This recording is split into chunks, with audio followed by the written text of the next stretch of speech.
Lukas 10:25-28. May isang dalubhasa sa kautusan ang tumindig upang si Jesus ay subukin na nagsasabi, "Guro, anong dapat kong gawin upang magmana ng buhay na walang hanggan?" Sinabi niya sa kanya, "Ano ba ang nakasulat sa kautusan? Ano ang nabasa mo?"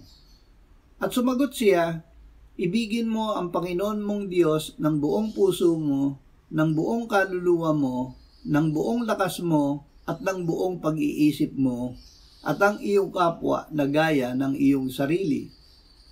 At sinabi niya sa kanya, "Tumpak ang sagot mo, gawin mo ito at mabubuhay ka." Gawin ang sinabi ni Jesus.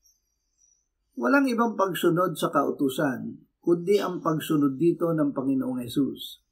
Sinabi niya, "Huwag ninyong isiping pumarito ako upang sirain ang kautusan o ang mga propeta.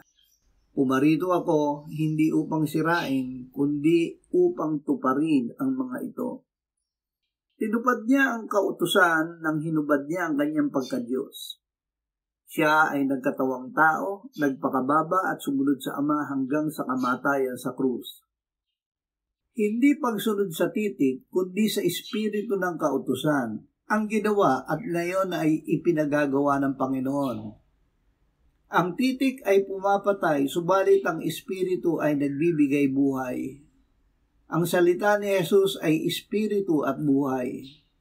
Ang gumagawa ng kanyang salita ay may buhay dahil ang Ama at ang Anak na nagbibigay ng buhay ay nananahan sa kanya.